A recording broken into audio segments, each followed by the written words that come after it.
বিতর্কের ইতিহাস, ইতিহাসের বিতর্ক। এই মুহূর্তে পশ্চিমবঙ্গে এই দুটো পরস্পর বিরোধী প্রশ্ন প্রবল আকার নিয়েছে, আর সেই প্রশ্নের উত্তর খোঁজার জন্য আজকে হাজির হয়েছি গৌতম বসু মল্লিকের কাছে।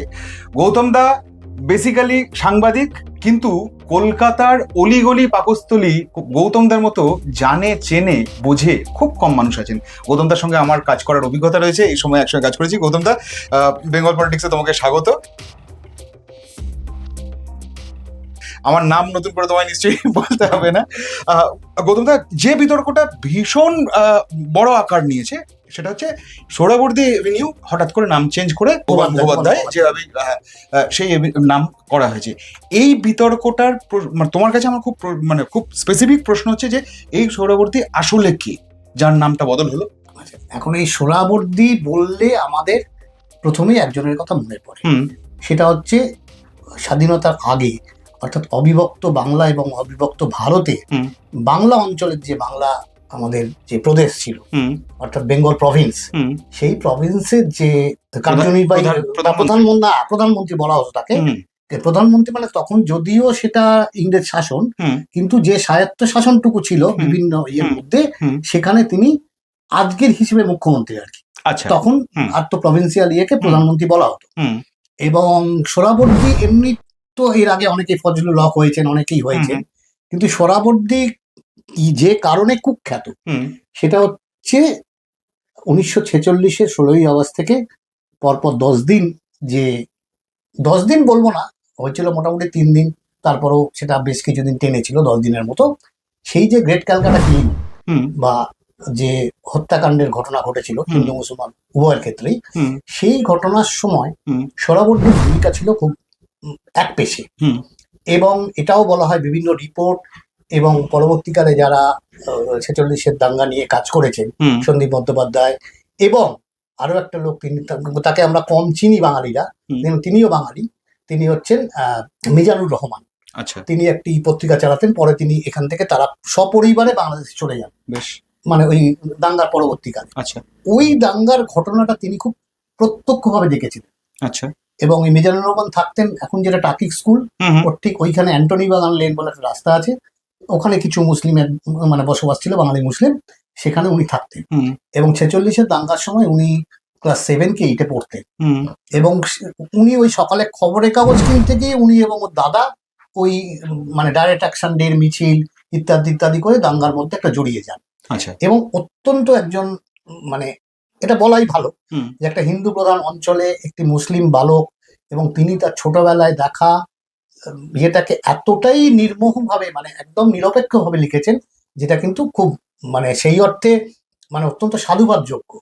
মানে তিনি যে হিন্দুদের পক্ষে খুব লিখেছেন তাও নয়, আবার মুসলমানদের পক্ষে লিখেছেন তাও নয়, কিন্তু একটা নিরপেক্ষ দৃষ্টিভঙ্গিতে তিনি পুরো দাঙ্গাটাকে একটা নিজের মতো করে অ্যানালিসিস করেছিলেন মানে পরবর্তীকালে। সেই বইটাও কিন্তু একটা মানে খুব আকর গ্রন্থ হিসেবে আমাদের কাছে বিবেচিত হয়, যারা আমরা এইসব নিয়ে কাজ করি। এবং পরবর্তীকালে সন্দীপ বন্দ্যোপাধ্যায় তিনি খুব বিস্তৃত কাজ করেছিলেন 46-এর দাঙ্গা নিয়ে। তার থেকেও আমরা আরো কিছু পাই। গান্ধীর কলকাতার সেক্রেটারি ছিলেন নির্মল কুমার বসু, তার কিছু লেখা কিছু ইয়ে, এবং সেই সব এবং সমকালীন যে খবরের কাগজের বিভিন্ন যে কাটিং, সেগুলো থেকে আমরা যেগুলো পাই, উনি সোহরাওয়ার্দী যেটা করেছিলেন দাঙ্গা থামানোর থেকেও তিনি নিজে দাঙ্গায় উস্কানি দিয়েছিলেন। এবং তিনি নিজে লালবাজার, তিনি হয়তো মুখ্যমন্ত্রী, মানে তার বসার কথা রাইটার্স বিল্ডিং বা ওই রকম জায়গায়, কিন্তু তিনি লালবাজারের দখল নিয়ে, কন্ট্রোল রুমের দখল নিয়ে মানে একটা খুব মানে মানে খারাপ ভূমিকা পালন করেছিলেন। যে কারণেই এখানকার যে হিন্দুরা বা নিরপেক্ষ মুসলিম যারা, তারা কেউই সোহরাওয়ার্দীকে খুব ভালো চোখে দেখেন না। কিন্তু সেটা 46-এর দাঙ্গায়, কিন্তু এই রাস্তার নামটা হয়েছে 1933 সালে, তারও অনেক দিন আগে, 13 বছরেরও বেশি আগে। এবং অবশ্যই 13 বছর আগে কিন্তু সেই সোহরাওয়ার্দী এই রূপে ছিলেন না। কাজে তার নামে রাস্তা হওয়ার মানে তিনি তেমন কিছু উল্লেখযোগ্য ছিলেন না যে তার নামে একটা রাস্তা হবে। দুটো মত এখানে প্রচলিত। একটা হচ্ছে হাসান সোহরাওয়ার্দী, যিনি কলকাতা বিশ্ববিদ্যালয়ের উপাচার্য ছিলেন এবং ডাক্তার ছিলেন, মিলিটারি ডাক্তার ছিলেন, সার্জন ছিলেন। আর দ্বিতীয়টা হচ্ছে তার বাবা মৌলানা সোহরাওয়ার্দী। এখন এই দুটো প্রশ্ন, এই সোহরাওয়ার্দী নয়, এটা তো নাকচ হয়ে গেলই, কারণ মানে যিনি আমরা যাকে আমরা কসাই বলছি বা এই ন্যাক্কারজনক ভূমিকা যার কথা বলছি, তিনি নয়, কিন্তু ওই একই পরিবার। এবার এই দুই সুরাবর্দীর মধ্যে সমস্যাটা দাঁড়াচ্ছে যেটা, সেটা হচ্ছে দুই ইতিহাসবিদ দুরকম তথ্য দিচ্ছেন। হুম অর্থাৎ অজিত কুমার বসু তার কলকাতার রাজপথ বইতে একরকম তথ্য দিয়েছেন, তিনি হুম। বলছেন এই বাবা সুরাবর্দী যিনি, হুম মানে মানে মৌলানা ছিলেন যিনি, আচ্ছা। তার কথা। আর পিটি নায়ার হুম তার কলকাতা স্ট্রিটের যে বইটা, হুম। সেখানে তিনি বলছেন যে হাসান সুরাবর্দীর কথা। আচ্ছা আচ্ছা। এইবার এই হাসান সুরাবর্দী হতে পারে, উনিও হতে পারেন, কিন্তু আমি কোনো মানে কি বলবো, কনক্লুশনে আসতে পারছি না। কনক্লুশনে আসতে পারছি না একটাই হুম, কারণে, হুম। কারণ আমার কাছে এই মুহূর্তে ক্যালকাটা মিউনিসিপ্যাল গেজেটের 1933-এর যে নোটিফিকেশন, হুম। হ্যাঁ, অর্থাৎ মার্চের 3 তারিখে এটা সিদ্ধান্ত হয়েছিল, হুম। এপ্রিলের 20 তারিখে কলকাতা মিউনিসিপ্যাল গেজেটের হুম। এই নোটিফিকেশনটা দেওয়া হয়েছিল। হুম। কিন্তু সেই নোটিফিকেশনের মানে সেই বইটা আমার কাছে নেই, হুম। বই বা পিডিএফ যাই বলি না কেন, হুম। সেটা আমার কাছে নেই। হুম। সেটা নেই বলে এক্সাক্ট নোটিফিকেশনে কি লেখা ছিল সেটা আমি যতক্ষণ না নিশ্চিত হচ্ছি, হুম। কাজে আমি দুয়ের মাঝখানে যে কোনো একজন, হতে বাবার নামও হতে পারে, হ্যাঁ। অথবা কারণ ওখানে কোনো নাম লেখা নেই, হুম মানে রাস্তাটার নাম শুধু সুরাবর্দী অ্যাভিনিউ। হুম হুম হুম হুম। আচ্ছা, এইবার এখন একটা প্রশ্ন উঠছে, যেটা হচ্ছে এই এই পরিস্থিতিতে যে যদি হাসান সুরাবর্দীর নামে হয়, মানে হুম। উপাচার্য, হুম। সেক্ষেত্রে একদল লোক প্রশ্ন তুলছেন হুম। যে উনি বীণা দাসকে ধরিয়ে দিয়েছিলেন। হুম। হুম। এইখানে আমার একটা অন্য আপত্তি আছে একটাই কারণে, হুম। সেটা হচ্ছে, একটা কারণে বহু কারণেই আছে, আমি একটা উল্লেখযোগ্য কারণটা বলছি, যে বীণা দাসের যে গল্পটা আমরা জানি, যে ঘটনাটা ঘটেছিল, উনি সেই সমাবর্তন উৎসবে মানে পুরস্কার নিতে উঠে ছদ্মবেশে বা বোরখা পরেই হোক, তিনি কাপড়ের আঁচল থেকে পিস্তল বের করে বা ব্যাগ থেকে পিস্তল বের করে তিনি খুব কাছাকাছি রেঞ্জ থেকে গুলি করেন হুম। স্ট্যানলিকে। হুম। অর্থাৎ স্ট্যানলি মানে তিনি লেফটেন্যান্ট জেনারেল, মানে মানে ছোট লাট যাকে বলে, হুম। হুম। ছোট লাট, এবং তিনি আবার বিশ্ববিদ্যালয়ের আচার্যও বটে, আচ্ছা পদাধিকার বলে, আচ্ছা। এবং তার পাশে দাঁড়িয়েছিলেন উপাচার্য, অর্থাৎ পদাধিকারে তার মানে উচ্চকর্তা। নেক্সট টু হিম আর কি। হ্যাঁ, হুম। এবং এক্ষেত্রে পাশাপাশি দাঁড়িয়েছিলেন, তিনি গুলি করেন, হুম। এবং সেই গুলি করার মুহূর্তে সোহরাওয়ার্দী সাহেবকে সরিয়ে দেন, হুম। ধাক্কা মেরে ফেলে দেন। হুম। গুলি তার একটাও গায়ে লাগেনি, হুম। এবং পাঁচটা তারপর পাঁচটা হ্যাঁ, গুলি 5টা গুলি করেছিল, একটা আচ্ছা। বোধহয় সামান্য পাশ দিয়ে বেরিয়েছিল, হুম। কিন্তু তিনি দাঁড়িয়ে উঠে তারপরে বক্তৃতাও দেন। হুম।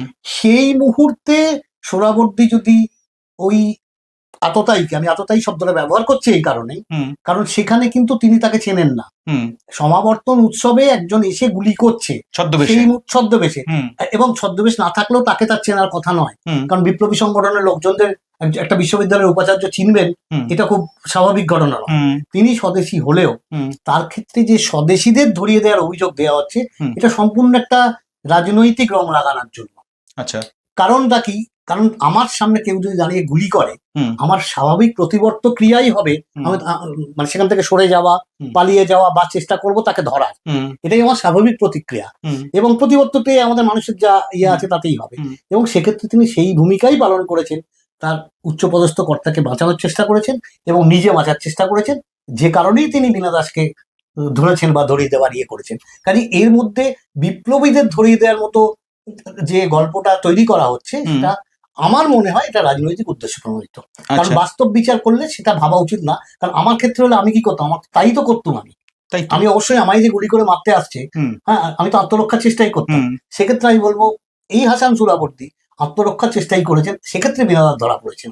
বুঝতে পেরেছি বুঝতে পেরেছি। আমার বক্তব্যটা ছিল এইটাই। আচ্ছা, গৌতম দা, একটা বিষয় খুব মানে এই বিতর্কের মধ্যে প্রবলভাবে আরো একটা বিষয় যেটা উঠে আসে, সেটা হচ্ছে যে এই গোপাল মুখোপাধ্যায় আসলে কে ছিলেন, যিনি মানে যার নামে রাস্তাটা হলো, এবং 46-এর যে গ্রেট ক্যালকাটা কিলিং এর কথা তুমি যেটা বলছো, সেটার সঙ্গে তার যে জড়িয়ে থাকা, অনেক ক্ষেত্রে বলা হয় যে তিনি নাকি হিন্দুদের সেভিয়ার হয়ে উঠেছিলেন, এই ব্যাপারটা কতটা গুরুত্বপূর্ণ, মানে ইতিহাসের দিক থেকে তুমি কিভাবে এটাকে জাস্টিফাই করছো? আচ্ছা, গোপাল মুখোপাধ্যায় যে হিন্দুদের রক্ষাকর্তা হয়েছিলেন, কথাটা আংশিক সত্য, হুম। 100% সত্য আমি বলবো না, হুম। আংশিক সত্য। ঠিকই। আংশিক সত্য কেন বলছো? আংশিক সত্য সবটাই বলছি আমি। হুম। তার কারণটা হচ্ছে যে 46-এর দাঙ্গাটা কিন্তু সারা বাংলা জুড়ে হয়নি, সারা ভারত জুড়েও হয়নি, হুম। হয়েছিল কলকাতাও, তাও পুরো কলকাতা জুড়েও নয়, হুম। কলকাতার কিছু অংশ জুড়ে, আচ্ছা। এবং মূলত মধ্য কলকাতা। হুম। মধ্য কলকাতায় মুসলিম অধ্যুষিত এবং হিন্দু অধ্যুষিত দুই জায়গা জুড়েই হয়েছিল, মানে আমাদের এই এলাকাটাও তার মধ্যে পড়ে। হুম। এই এলাকা মেডিকেল কলেজ, হুম। মেডিকেল কলেজ ওই দিকটা, ফিয়ার্স লেন ওই দিকটা, হুম। এইদিকে সার্কুলার রোড, মানে একটা বড় সার্কেল ধরে। হুম। হুম। কিন্তু সেটা গোটা কলকাতাও নয়, দক্ষিণ কলকাতায় গ্রেট ক্যালকাটা কিলিং এর কোনো চিহ্ন ছিল না, আচ্ছা ফার উত্তরেও কিছু ছিল না, আচ্ছা এই মধ্য কলকাতার একটা অংশে হয়েছিল। হুম আচ্ছা, এবার এইটার সূচনাটা তাহলে কি, এর মধ্যে কিন্তু সব জায়গায় গন্ডগোলটা যেটা, হুম সেটা হচ্ছে লোকে মূল ইতিহাসের জায়গাটা ভুলে যায়। সেই দিনটা ডাকা হয়েছিল হচ্ছে একটা কংগ্রেসের একটা ইয়ে ছিল যে প্রতিবাদ দিবস হিসেবে। আচ্ছা সেই আচ্ছা প্রতিবাদ দিবস মানে কংগ্রেস একটা ডাইরেক্ট অ্যাকশন ডে রেখেছিল হুম এবং তার বিরুদ্ধে মুসলিমরা প্রতিবাদ, হুম ঠিক আছে। হুম এই প্রতিবাদটাও কিন্তু ছিল সেই মানে বাংলা মুসলিমরা ভাগ, বলতে তুমি মুসলিম লীগের সমর্থন মুসলিম দেখো লীগ, তো? মুসলিম লীগ। হ্যাঁ হ্যাঁ, তখনকার রাজনীতিটাও একটু বুঝতে হবে। হুম তখন ভারতের মূল রাজনীতি নিয়ন্ত্রক হচ্ছেন কংগ্রেস, হুম এবং মুসলিম প্রধান অঞ্চলগুলোতে, ভারতের হুম। বাকি অংশে কিন্তু ছিল না, হুম দক্ষিণে তো নয়ই, হুম যেহেতু মুসলিম কম তুলনায়, হুম। তুলনায় কম, হুম সেখানে ছিল মুসলিম লীগ। হুম আর উত্তর ভারত কেন্দ্রিক যে রাজনীতি, সেখানে ছিল হিন্দু মহাসভা, হুম ঠিক আছে। হুম এইগুলোর মধ্যে হিন্দু মহাসভার প্রভাব সব থেকে কম। আচ্ছা মুসলিম প্রধান অঞ্চলগুলোতে মুসলিম লীগের প্রধান ইয়ে বেশি, হুম হিন্দু প্রধান অঞ্চলগুলোতে কংগ্রেসের প্রতাপ বেশি, বেশ এবং খুব কম কয়েকটা জায়গায় কমিউনিস্ট পার্টি। হুম কারণ কমিউনিস্ট পার্টি, খুব সত্যি কথা, খুব সরাসরি যে রাজনৈতিক এই যে ব্রিটিশদের বিরোধী আন্দোলনে সবাই যুক্ত ছিলেন বা দলগতভাবে সম্পূর্ণ ছিলেন, এটা ঠিক নয়। হুম এটা পরবর্তী ইতিহাসে উম, দেখলেই বোঝা যায়। হুম কিন্তু কমিউনিস্ট পার্টি বিশ্বাসঘাতকতার ইতিহাস যেটা হয়, হুম যেটা আমরা মানে ইয়ের ক্ষেত্রে বলতে পারবো, আমাদের হিন্দু মহাসভার ক্ষেত্রে, হুম সেটা কমিউনিস্ট পার্টির ক্ষেত্রে অতটা স্পষ্ট হয় বলা যাবে না তাদের আচ্ছা যে ভূমিকা। আচ্ছা তারা অনেক ক্ষেত্রেই কিন্তু যেমন কংগ্রেসের বিরোধিতা করেছে, হুম বহু ক্ষেত্রে কংগ্রেসের সহায়তাও তারা করেছে। আচ্ছা আচ্ছা আচ্ছা, কিন্তু হিন্দু মহাসভা বা এই দলটা কিন্তু সর্বক্ষেত্রেই তারা মানে গান্ধীর যে বিভিন্ন পলিসি ছিল, ভারত ছাড়ো আন্দোলন ইত্যাদি ইত্যাদি, হুম। প্রত্যেকটা বিরোধিতা করে গেছে, এবং এই প্রত্যেকটা যাতে বাতিল হয় বা মানে ব্যর্থ হয়, তার জন্য ইংরেজদের সঙ্গে সহযোগিতা করে গেছে, হুম ঠিক আছে। হুম এবার মুসলিম লীগ তাদের মতো করে মুসলিম পলিটিক্সটা করে গেছে, হুম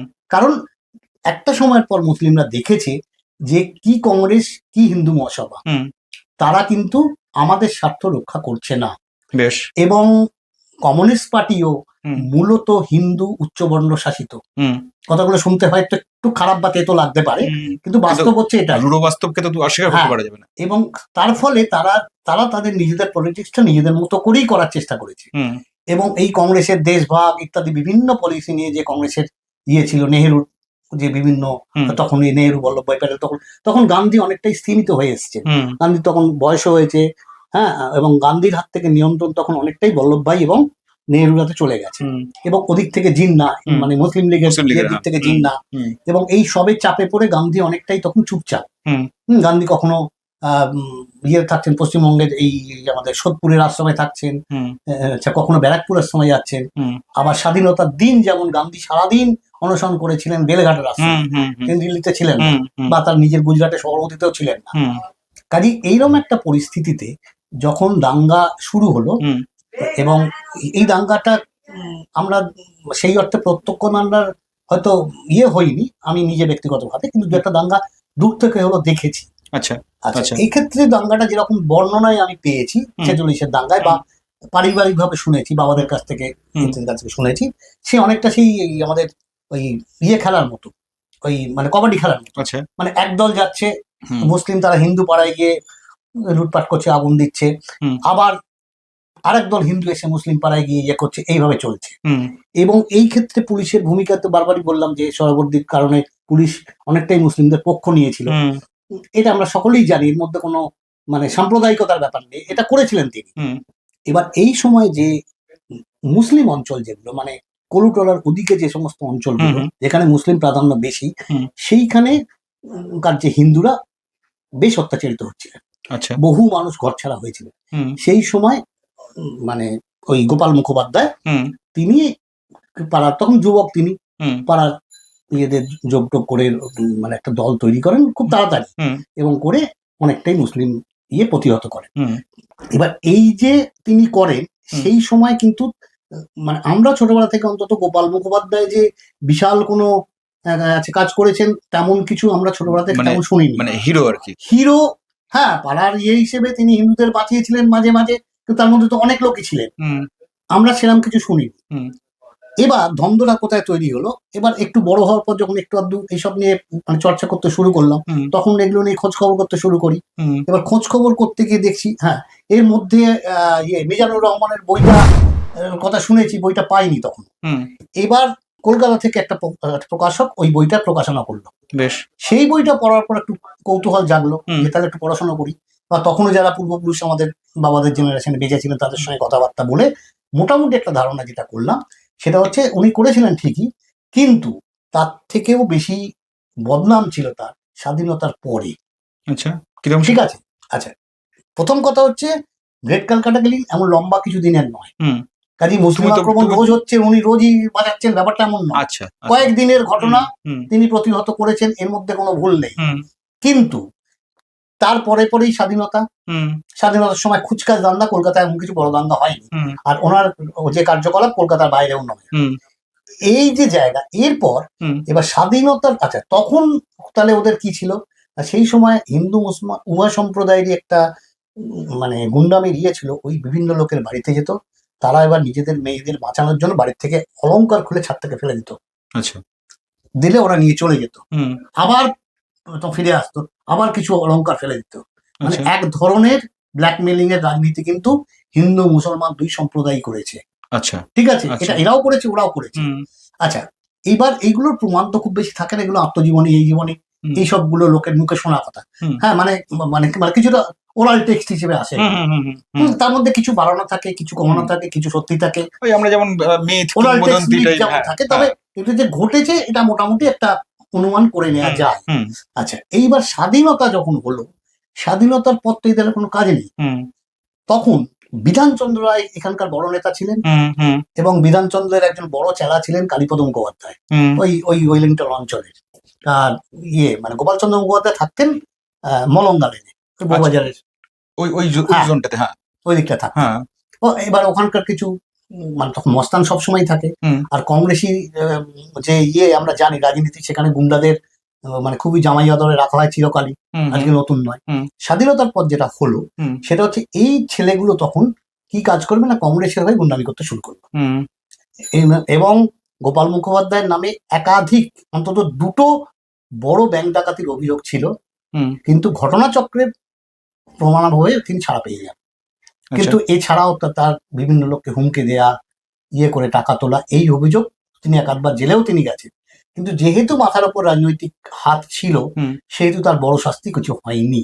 আচ্ছা, মানে ঠিক আছে, কংগ্রেসের হাত। কংগ্রেসী হাত, পরিষ্কার কংগ্রেসী হাত। আচ্ছা। হ্যাঁ, কারণ পর তখন তো কমিউনিস্ট পার্টি কোথায়, কমিউনিস্ট পার্টি ব্যান হয়ে গেছে। হুম। হুম। হুম। এইসব নানা ঘটনা তখন ঘটছে কাজে।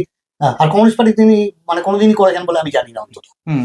আচ্ছা, আমরা ওনাকে ছোটবেলায় দেখেছি, তখন বেশ বয়স হয়ে গেছে। হুম। উনি মারা গেছেন দীর্ঘদিন, উনি প্রায় 90 বছর বেঁচেছিলেন। আচ্ছা, মানে উনি কি 7-এর দশক, গত শতাব্দীর 7-এর দশক নাগাদ মারা গেছেন নাকি আর একটু পরে? না না, এই কিছুদিন আগে ও মারা গেছেন, অন্তত 5 বছরের মধ্যে মারা গেছে, 5-10 বছরের মধ্যে মারা গেছে। ও তাই? হ্যাঁ, আচ্ছা, আচ্ছা, উনি অনেকদিন 90 বছর বেঁচেছিলেন। আচ্ছা। আচ্ছা, এইবার আমরা দেখেছি গোপালদাকে, আমরা গোপালদাই বলে চিনতাম তখন, হুম। মানে তখন ওর গুণকীর্তি সবটা জানতাম না। হুম।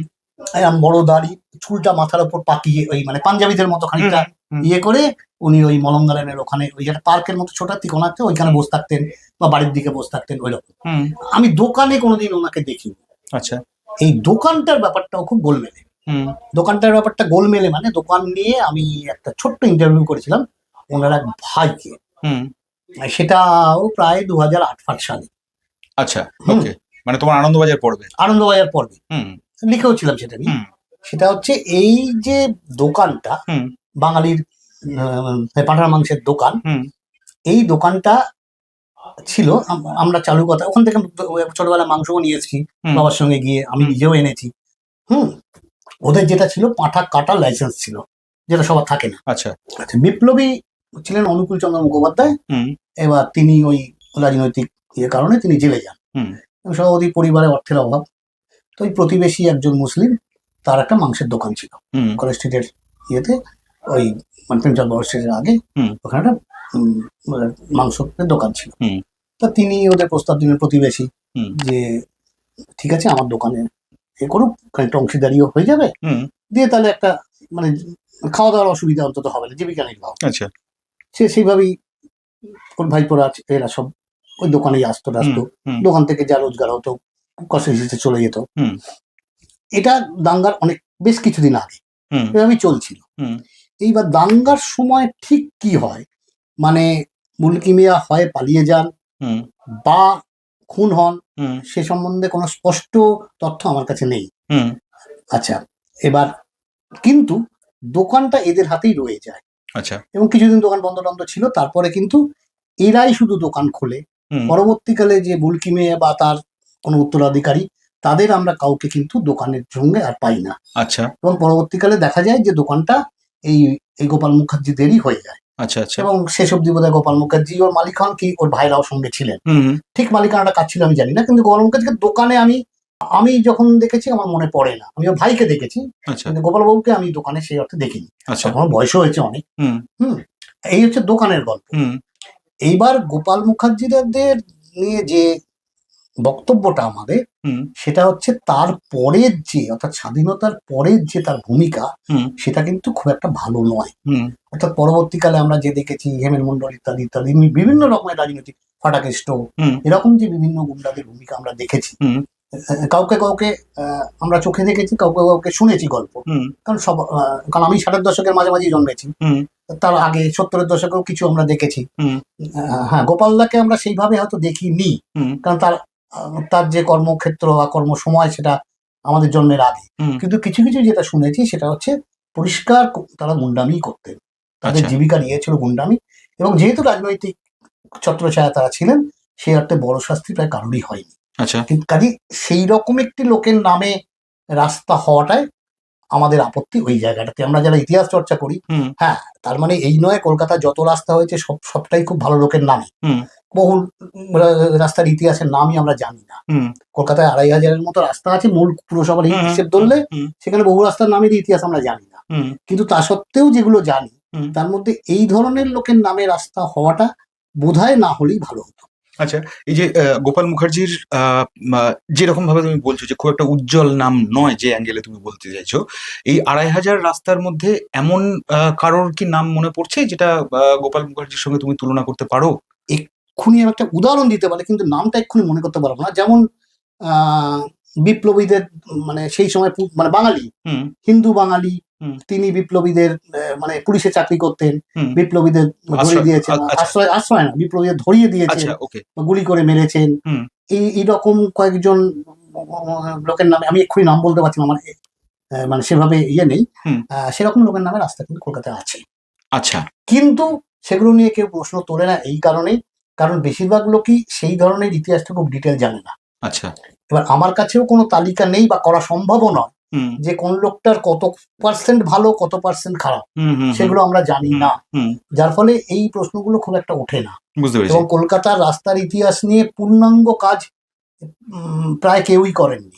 আচ্ছা পিটি নায়ার করেছেন একটা ইংরেজিতে বই বটে, হুম কিন্তু সেখানে বেশিরভাগ রাস্তাতেই শুধু ওয়ার্ড নাম্বার আর কোন থেকে কোথায় এইটুকু দেয়া। আচ্ছা সেখানে তার ব্যক্তি জীবনী, কেন হয়েছে, হুম কি হয়েছে, এগুলো কোনোটারই উল্লেখ নেই। হুম বা অনেক ক্ষেত্রে আচ্ছা মিউনিসিপ্যাল গেজেটে যে কোনো নোটিফিকেশন হয়েছে কিনা হুম সেটা উল্লেখও তার নেই। আচ্ছা অর্থাৎ ওই সময়কালের মিউনিসিপ্যাল গেজেট বা ইয়ে তারা পাননি। আচ্ছা এই আচ্ছা রেকর্ড না পেলে তো আমি বলতে পারছি না যে কোনটা কার নামে, হুম হুম হুম আমাদের রেকর্ডটা জোগাড় করতে হুম হবে। হুম হুম এবার কিছু কিছু ক্ষেত্রে আমরা আন্দাজে বলতে পারি। হুম যেমন যেমন টালার কাছে নীলমণি মিত্র যে রাস্তাটা, হুম হুম তো নীলমণি মিত্র ছিলেন প্রথম বাঙালি ইঞ্জিনিয়ার, হুম সেটা আমরা জানি। কাজেই কর্পোরেশনের রেকর্ডে না থাকলেও হুম বাড়ির লোকের থেকে হোক, এ থেকেও আমরা জানি। হুম কিন্তু সবার ক্ষেত্রে সেটা সম্ভব নয়, হুম কারণ বহু রাস্তাই আছে যেখানে সেই পরিবারের লোকজন আর থাকেন না। আচ্ছা আবার অনেক অন্য কারণে কলকাতায় রাস্তা হয়েছে, এ নিয়ে আমার লেখাও আছে অনেক। হুম হুম হুম হুম সেটা হচ্ছে দক্ষিণ কলকাতায় 3টে রাস্তা আছে: প্রতাপাদিত্য রোড, তারপরে বসন্ত রায় রোড, হুম সর্দার শঙ্কর রোড। হুম প্রতাপাদিত্য কোন কলকাতায় থেকেছেন বলে আমি জানি না। হুম বসন্ত রায়ের বাড়ি ছিল বেহালা সরসুনায়, হুম তার প্রাসাদ ছিল। হুম তার সঙ্গে দক্ষিণ কলকাতার টালিগঞ্জের কোনো মিল নেই, হুম কিন্তু সেখানে তার নামে রাস্তা আছে। আবার সর্দার শঙ্কর রোড, হুম এই সর্দার শঙ্কর ছিলেন প্রতাপাদিত্যের সেনাপতি, হুম কাজে তার নামে কেন এখানে রাস্তা আমরা জানি না। হুম এখানে তার কোনো বাড়ি ছিল না। হুম কাজে এরা মানে দক্ষিণের দিকে যদি দেখি আমরা, মানে আমি বলছি পুরোনো কলকাতা, হুম হুম তাতে অনেক রাস্তাই আছে যেগুলো সিআইটি তৈরি করেছে, কোনো একটা নাম পাওয়া যাচ্ছে না কার নামে দেওয়া হবে, ঠিক আছে এই নামগুলো উল্লেখযোগ্য, প্রতাপাদিত্য নামই লোক, হুম তার নামে দেওয়া হয়েছে। বুঝতে পেরেছি এরকমও হয়েছে। বুঝতে পেরেছি আবার বহু ক্ষেত্রে হয়েছে, যেমন ঘাটের ক্ষেত্রে বেশি, হুম সেটা হচ্ছে সংশ্লিষ্ট পরিবারের টাকা আছে, হুম তারা টাকা দিয়ে কর্পোরেশনকে বলেছে যে তখন এই নিয়মটা ছিল হুম যে আমার পরিবারের অমুকের নামে রাস্তা হোক, হুম ঠিক আছে। হুম ওই মন্দিরে যেমন ফলক বসানো যায়। হ্যাঁ, মনে ফল হবে। আবার অন্য কাছে ঘটনাও ঘটেছে, আমি এটা আমার নিজের পারিবারিক দিক দিয়ে বলছি, হুম। ধরো রাজা এস.সি. মল্লিক রোড, হুম সুবোধ মল্লিক হচ্ছেন তোমার এই যখন জাতীয় শিক্ষা পরিষদ মানে আজকের যেটা যাদবপুর ইউনিভার্সিটি, হুম এইটা তৈরির যে প্রথম ফান্ড তৈরি হয়, হুম। সেই ফান্ডে প্রথম 1 লক্ষ টাকা দেন উনি, আচ্ছা। ঠিক আছে। হুম এবার সেই হিসেবে তার নামে রাস্তা, হুম ঠিক আছে। হুম এবং ওর রাজা উপাধিটা সরকারের দেয়া নয়, হুম। ওটা জনগণের দেয়া, আচ্ছা আচ্ছা ঠিক আছে, আচ্ছা। ওটা জনগণের দেয়া উপাধি। হুম আচ্ছা, আবার এই যে রাস্তাটায় আমি এখানে বসে আছি, রাধানাথ মল্লিক লেন, হুম। ইনি ছিলেন আচ্ছা মানে হুগলি রকের প্রতিষ্ঠাতা। আচ্ছা আচ্ছা। এখন আছে ওটা সরকারি, হুম হুগলি রকিং অ্যান্ড ইঞ্জিনিয়ারিং। হুম হুম ওইটার প্রতিষ্ঠাতা রাধানাথ মল্লিক ছিলেন, রাধানাথ বসু মল্লিক, হুম তার নামে রাস্তা। এখন এইরকমও যেমন কারণ আছে, হুম আবার অন্য কারণও আছে, মানে ওই যেটা বললাম আমি নাম বলতে পারলাম না, হুম এরকম ঘটনাও আছে। হুম। এখন এগুলো থেকে সেইভাবে বেঁচে কাজ করবে সেটা একক কোনো ইতিহাসবিদের পক্ষে সম্ভব নয়, আচ্ছা। মানে আমি যতটুকু যা হুম। বুঝি। এবং সেক্ষেত্রে দরকার একটা বড় প্রকল্প করা। হুম তবে ইদানিং শুনছি যে একটা অন্যরকম সিদ্ধান্ত হতে চলেছে, হুম যে মুসলিম কারণ নামে হুম রাস্তা থাকবে না কলকাতায়। হুম এটা এরকম সিদ্ধান্ত হলে সেটা খুব দুঃখজনক, হুম কিন্তু বহু কৃতবিদ্য মুসলিমের নামে রাস্তা কলকাতায় আছে, যাদের বিরুদ্ধে মানে যাদের বিরুদ্ধে কোনো অভিযোগ তো তোলা যায়ই না, হুম এমনকি তাদের ভালো কাজের তালিকাটা হুম। গোপাল মুখোপাধ্যায়ের থেকে অনেক বেশি ভালো। আচ্ছা কিন্তু আচ্ছা। সেই সিদ্ধান্তটা কে নেবে, হুম এবং সেটা নিতে গেলেও তুই ইতিহাসটাকে সেইভাবে জানতে হবে, হুম আঞ্চলিক ইতিহাস নিয়ে চর্চা কর। এটা যে ঠিক মূল ইতিহাসের বিষয় তো নয়, হুম হুম এটা মূলত আঞ্চলিক ইতিহাসবিদদের কাজ। হুম। এখন কলকাতা নিয়ে বহু লোকই কাজ করেন, কিন্তু খুব গভীরে কাজ করা আঞ্চলিক ইতিহাস নিয়ে লোক কিন্তু খুবই কম এখন, আর যার ফলে আস্তে আস্তে আরো কমেও যাচ্ছে। আস্তে আস্তে আরো কমেও যাচ্ছে। আর তাছাড়া লোকে এখন এইসব লেখা পড়তে চায় না, হুম এখন রিলের যুগ এসছে, হুম যার ফলে ওই 20-30 সেকেন্ড বা 1 মিনিট 2 মিনিটের বেশি মানে ধৈর্য ধরে কারো মানে মানে শোনার ইচ্ছেটাও করে না, হুম। যার ফলে এই ইতিহাসগুলো কিন্তু আস্তে আস্তে আস্তে আস্তে প্রায় চাপা পড়ে যাবে। বুঝতে পেরেছি। তখন ওই ভুল ইতিহাস যেমন এই দুদিনে চলছে, হুম এরকম ভুল ইতিহাস নিয়ে প্রচুর চলবে। হুম যেমন এই ঠিক এই গোপাল মুখোপাধ্যায়ের এটার ঠিক আগেই যে শ্যামাপ্রসাদ নিয়ে হুম যে হুম। বিতর্কটা আমি ওই এসেছিল। ব্যাপারটাতে আসবো, তোমার তার আগে তোমাকে একটা প্রশ্ন গৌতম আমি করতে চাইছি। এই যে সোহরাবর্দীদের নিয়ে যে মানে সোহরাবর্দী পরিবার নিয়ে, এরা কি কার্যত বাংলার সংস্কৃতি বা বাংলার শিক্ষা এদের অবদান প্রচুর? না, আমি আমি হাসান সোহরাবর্দীর পর্যন্ত বলছি আর কি। অবদান প্রচুর বলতে একজন মানুষের অবদান আমরা কি দিক দিয়ে বিচার করব। হুম এখন কেউ একজন কোনো শুধু কলেজে পড়াচ্ছেন বা কোনো ভাইস চ্যান্সেলর হয়েছেন, সেই দিক থেকে যদি বলি, হুম যেমন আশুতোষকে আমি, হুম আশুতোষের বিরুদ্ধে অনেক অভিযোগ তোলাই যায়, হুম আশুতোষ মুখোপাধ্যায়, হুম কিন্তু কিছু যুগান্তকারী কাজ তিনি করেছিলেন। হুম যেমন একটু পিছন দিকে যাই আমি, যে আশুতোষ যখন কলকাতা বিশ্ববিদ্যালয় উপাচার্য, হুম ঠিক তার কিছুদিন আগে লর্ড কার্জন হুম। তিনি ক্যালকাটা ইউনিভার্সিটি বিল পাস করেন, আচ্ছা সম্ভবত 1902, আচ্ছা। আমি যদি খুব না ভুল করি 2 বা 4, 2। হুম এবার এই ক্যালকাটা ইউনিভার্সিটি বিল, আচ্ছা তার আগে একটু বলে নেওয়া দরকার, আজকের পাঠকরা আজকের শ্রোতারা কলকাতা বিশ্ববিদ্যালয় বা কোনো বিশ্ববিদ্যালয় সম্বন্ধেই খুব বিশেষ এগুলো জানে না। হুম কলকাতা বিশ্ববিদ্যালয় যখন তৈরি হলো, হুম। হুম, তখন কিন্তু সেটা শুধু ছিল পরীক্ষা গ্রহণের কেন্দ্র, আচ্ছা আচ্ছা। অর্থাৎ পঠন পাঠনের ব্যাপার স্যাপার ছিল না।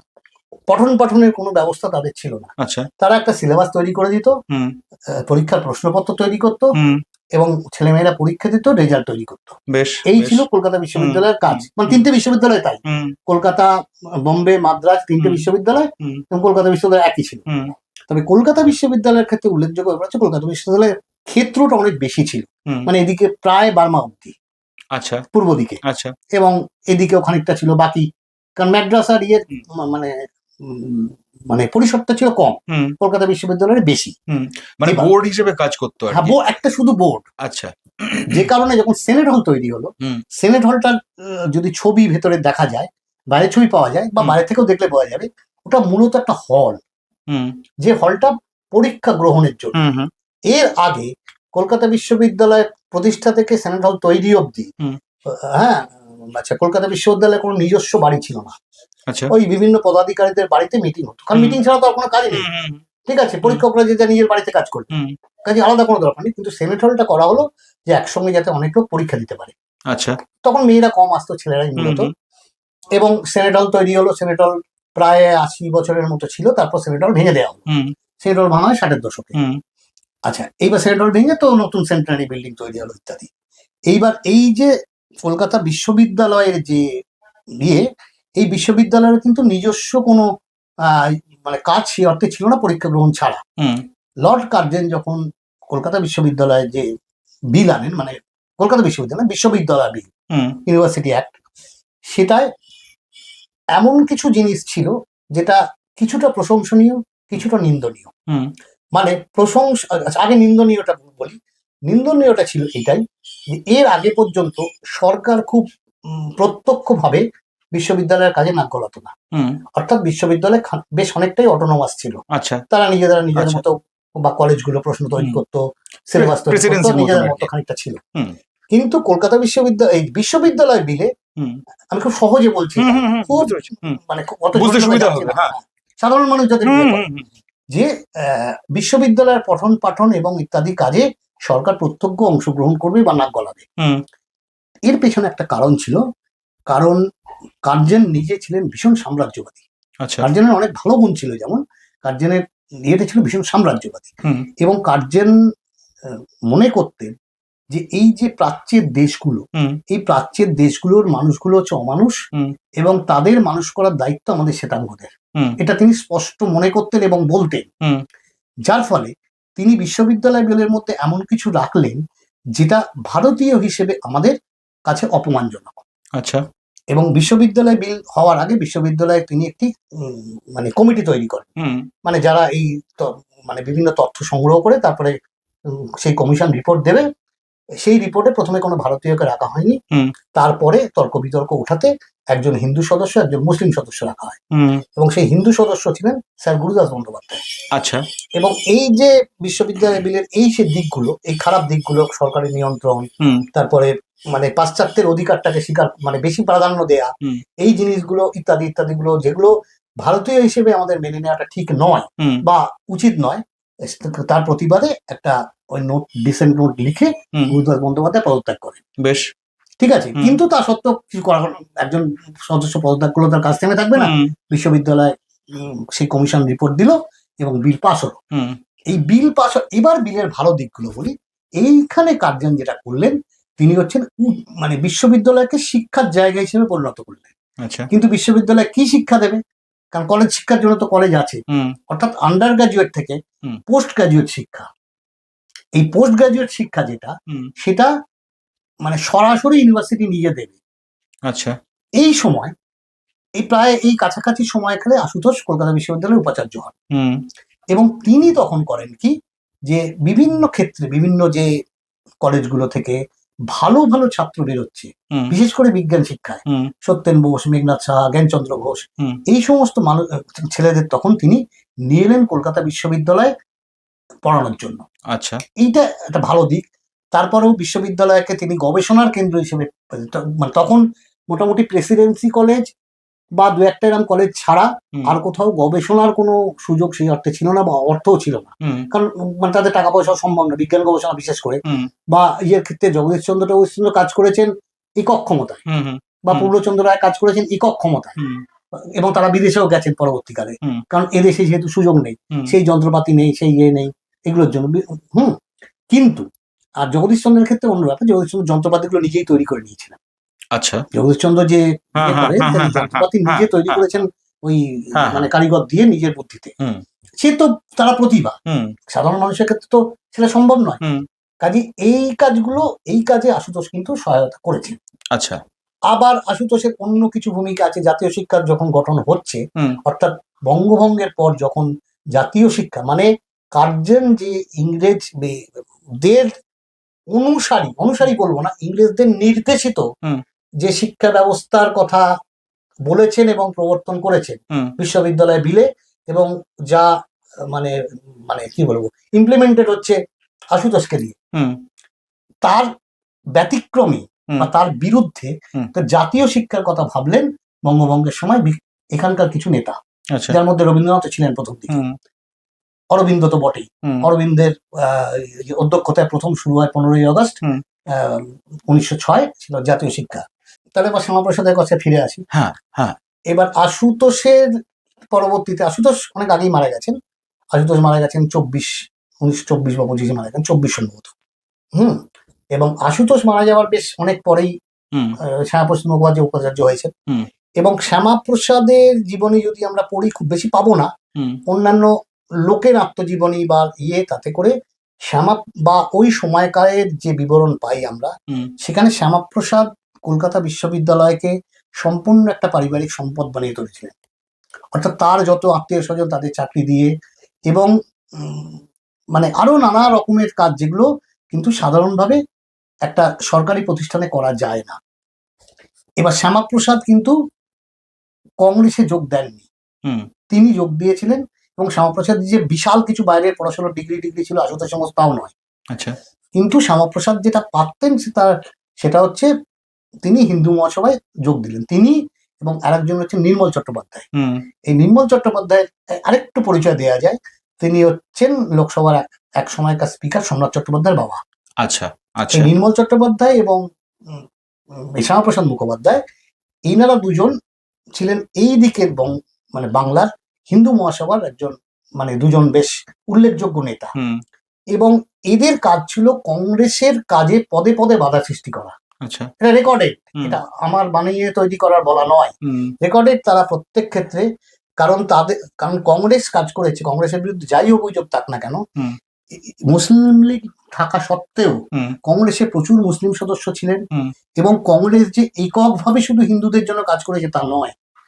হ্যাঁ, তাদের মধ্যে হয়তো কিছুটা বায়াসনেস ছিল, এটা অস্বীকার করা যায় না, হিন্দু প্রধান অঞ্চল যেহেতু এখানটা, কিন্তু কংগ্রেস সকলের জন্য কাজ করেছে। কিন্তু সেদিক দিয়ে হিন্দু মহাসভা প্রথম থেকেই RSS এর আদর্শে অনুপ্রাণিত হিন্দু মহাসভা, তারা কিন্তু দেশ স্বাধীনের বিরোধী ছিল, তারা ইংরেজ শাসনের পক্ষে ছিলেন। এবং এমনও নিদর্শন রয়েছে যে হিন্দু মহাসভার যতটুকু ক্ষমতা তাই দিয়ে তারা মানে সেই সময়কার যে তোমার ওটা কি বলে মানে রাজনৈতিক আন্দোলন, ইংরেজদের ভারত ছাড়ো হোক যাই হোক, সেই আন্দোলনের বিরোধিতা করেছে।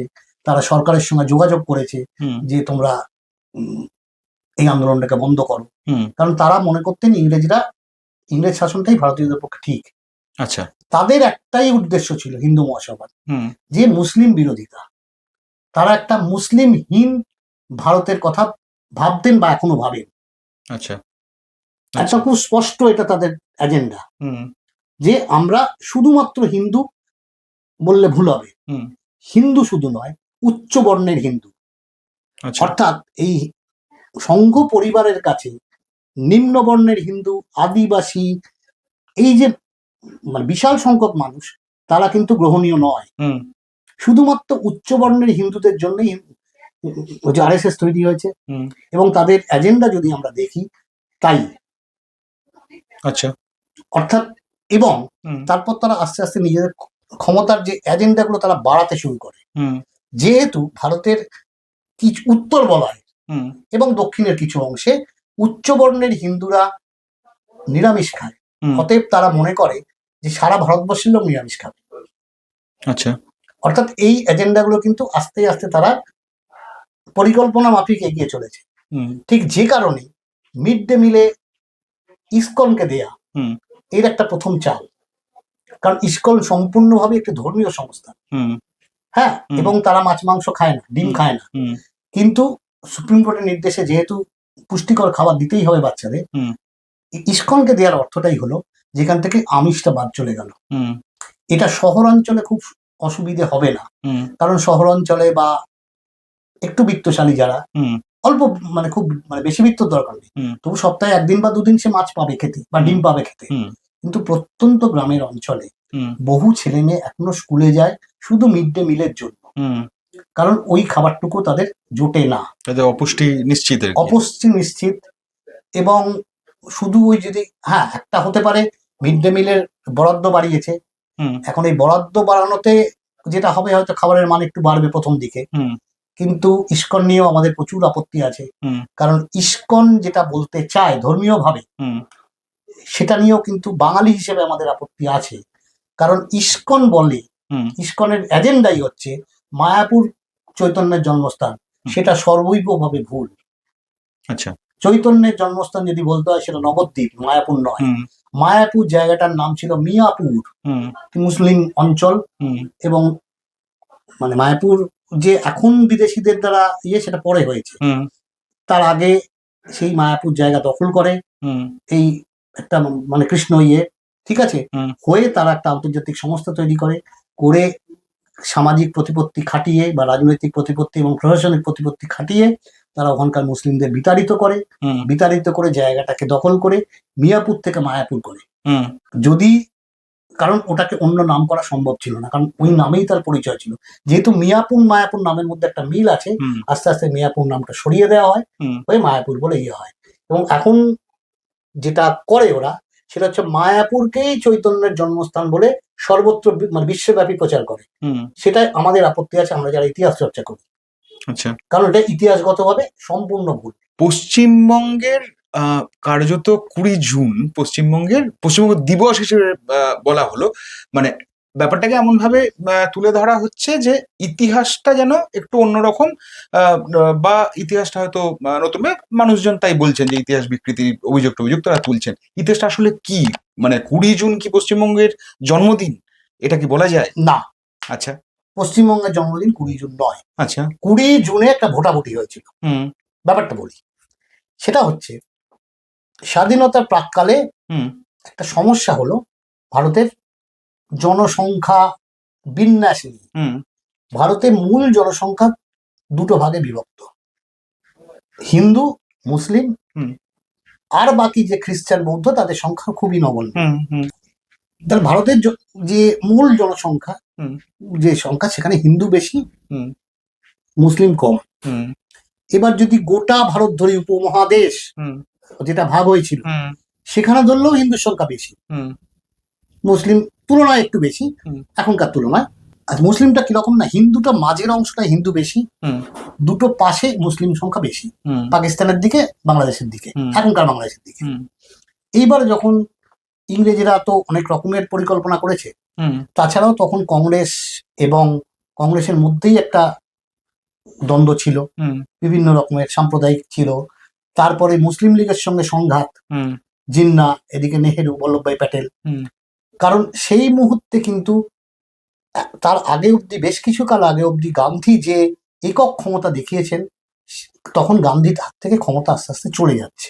আচ্ছা গান্ধী যে রাজনৈতিক মানে প্রাজ্ঞতা দিয়ে ভারতের স্বাধীনতা আন্দোলনকে মানে মানে প্রচুর মানে কি বলবো চালিয়ে এসছেন, হুম সেটা প্রথম ধাক্কা খেলো সুভাষচন্দ্রের কাছে। হুম সেটা হচ্ছে গান্ধীর মানে একক সিদ্ধান্তের বিরুদ্ধে সুভাষচন্দ্র প্রতিবাদ করলেন হ্যাঁ এবং হরিপুরা কংগ্রেসে প্রেসিডেন্ট হ্যাঁ তিনি প্রেসিডেন্ট হলেন। তারপরে সুভাষচন্দ্র পদত্যাগ করতে বাধ্য হলেন।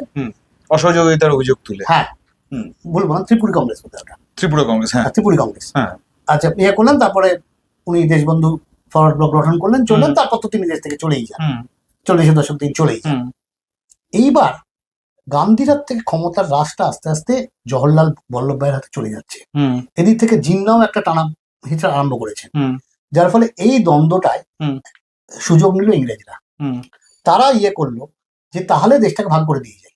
কিরকম ভাগ করে দিয়ে যায় না, দুটো ইউনিয়ন তৈরি হলো, হুম ঠিক আছে। এই দুটো ইউনিয়নের মাথায় একজন ইংরেজ থাকবে, হুম সে দুজনকেই কন্ট্রোল করবে। আচ্ছা এই প্রস্তাব নাকচ হয়ে গেল। হুম বিভিন্ন মিশন হয়েছে তখন, হুম ক্রিস মিশন, ক্যাবিনেট মিশন, বিভিন্ন রকম মিশন হয়েছে। হুম। এই ইয়েগুলো বাতিল হয়ে গেল। হুম এবার তাহলে দেশ ভাগ হবে। সেক্ষেত্রে হুম সমস্যা হলো বাংলা এবং পাঞ্জাব। কারণ পাঞ্জাব এবং বাংলার হিন্দু এবং মুসলমানদের যে আনুপাতিক হারটা, সেখানে দুটো জেলাকেই মানে দুটো স্টেটকেই ভাগ করতে হয়। হুম সেখানে প্রস্তাব হলো পাঞ্জাব ভাগ হবে হুম। না। তখন ঠিক হলো যে এই দুটো প্রান্তিক, হুম যে পাকিস্তানের মানে বর্ডারিং যে দুটো, হুম সেই দুটোকে তাহলে সেই দুটো অঞ্চলের লোকেদের ভোট নেওয়া হবে। হুম ভোট ওই মানে তখন তো অঞ্চলের লোকেদের ভোট নেওয়া সম্ভব না, হুম তাহলে যে প্রাদেশিক আইনসভা আছে সেই আইনসভায় ভোটাভুটি হোক। প্রস্তাব এলো তিনটে। হুম একটা হচ্ছে কি না, ভারত থাকবে, ভারতের মতো হিন্দু অংশ, পাকিস্তান হবে, হুম একটা পাকিস্তান ওদিকে হবে পশ্চিম পাকিস্তান, হুম একটা হবে পূর্ব পাকিস্তান। হুম পূর্ব পাকিস্তানটা এইবার এটা অবধি ঠিক আছে। হুম বাংলা তাহলে কি হবে? হুম কারণ বাংলার হিন্দু পশ্চিম অংশের মানুষ হিন্দু বেশি, হুম পূর্বাংশে মুসলিম বেশি। পশ্চিমবঙ্গের মানুষ চাইছে যে পশ্চিমবঙ্গটা ভারতের সঙ্গে থাক, হুম। কিন্তু পাকিস্তান চাইছে হুম। যে পূর্ব পাকিস্তানের সঙ্গে পশ্চিমবঙ্গটা থাক। হুম। তার একটা কারণ আছে। তার কারণটা হচ্ছে যে কলকাতা ছিল সেই মুহূর্তে পূর্বাঞ্চলে হুম। সব থেকে উল্লেখযোগ্য বাণিজ্য কেন্দ্র। হুম। অর্থাৎ এখানে যারা বাণিজ্য মানে করতেন, টাটা বিড়লার মতো তখনকার দিনের যারা মানে বড় বড় ব্যবসায়ী হাউস, হুম। তারা কখনোই চাননি কলকাতা পাকিস্তানে চলে যাক। হুম। কারণ পূর্ব পাকিস্তানে যাওয়া মানে পাকিস্তানে চলে যাও। হুম। তারা চাইছেন কলকাতা পশ্চিম মানে ভারতের সঙ্গে। হুম। আরেকটা প্রস্তাব দিলেন শরৎচন্দ্র বসু এবং আরো দু একজন, হুম। তারা যদিও সংখ্যালঘু খুব, যে পূর্ব পাকিস্তান পশ্চিম পাকিস্তান মিলিয়ে হুম। একটা বেঙ্গল আলাদা প্রভিন্স তৈরি হোক, আচ্ছা। সেই প্রভিন্সটা মাঝখানে আলাদা থাক, হুম। স্বাধীনতা হয়ে যাক। হুম। ওদিকে মানে ভারতের এদিক থেকে একটা ভারত একটা পাকিস্তান, হুম। মানে ভাগটা হলো পাঞ্জাবের দিক দিয়ে, হুম। আর এইটা আলাদা রইলো। স্বাধীনতার পর তারা সিদ্ধান্ত নেবে কি করবে। বেশ। এটা প্রথমেই নাকচ হয়ে গেল, হুম। কারণ এখানকার হিন্দু জনগণ বা হিন্দু আইনসভার সদস্যরা মনে করলো ওটা হওয়া মানে ওটা পাকিস্তানে চলে যাওয়া, হুম। হুম। কাজে ওটা কিছুতেই আটকানো যাবে না। কারণ ওপক্ষে যেহেতু মানে মুসলিম সংখ্যা বেশি হুম। আইনসভায়, হুম। কাজে তারা অবশ্যই চাইবে এটা পাকিস্তানের সঙ্গে জুড়ে যেতে। হুম। হুম। কারণ তখন তো আর বাংলাদেশের বিরোধ তৈরি হয়নি, হুম। হুম। 47। হুম। যার ফলে তাহলে ঠিক হলো, তাহলে ভোটাভুটি হোক। হুম। বেঙ্গল আইনসভায় ভোটাভুটি হলো, এবং এই ভোটাভুটিতে পশ্চিমবঙ্গের যে অংশটা অর্থাৎ হুম। হিন্দু প্রধান অংশটা, হুম। সেই অংশটা ভারতের সঙ্গে থাকবে। ভোটাভুটির দিন ওই 20 জুন। 20 জুন। হুম। সেখানে 58-21 ভোটে হুম। সেই প্রস্তাবটা এ পক্ষে রইল। আচ্ছা। আচ্ছা, এই 58-21 ভোটে শ্যামাপ্রসাদের অবদান কি? একটা ভোট, আচ্ছা। One and only vote. তার মানে সেটা বাদ দিলে 20টা। 53টা ভোট দিয়েছে কংগ্রেস। হ্যাঁ। কারণ হ্যাঁ। কংগ্রেসের ওপর মহল থেকে পরিষ্কার এখানকার যে সদস্যরা, হুম। মানে আজকের হিসেবে এমএলএ যারা, হুম। হুম। হুম। তাদের নেহরু এবং বল্লভভাই প্যাটেল পরিষ্কার জানিয়েছেন যে পশ্চিমবঙ্গ ভারতের দিকে থাকবে, সেদিকে তোমরা ভোট দেবে। হুইপ জারি করেন। আচ্ছা। সেই হুইপ অনুযায়ী 53টা ভোট দেয় কংগ্রেস। হুম। সিপিআই তখন ভাগ হয়নি, তখন ভাগ হয়নি। সিপিআই হুম। 3টে ভোট ছিল, একজন ভোট দিতে আসেননি। হুম। 2টো ভোট এদিকে পড়ে। হুম। আর 3টে বোধ হয় অন্যান্য কয়েকজন ছিলেন, তারাও হিন্দুদের পক্ষেই ভোট দেন। হুম।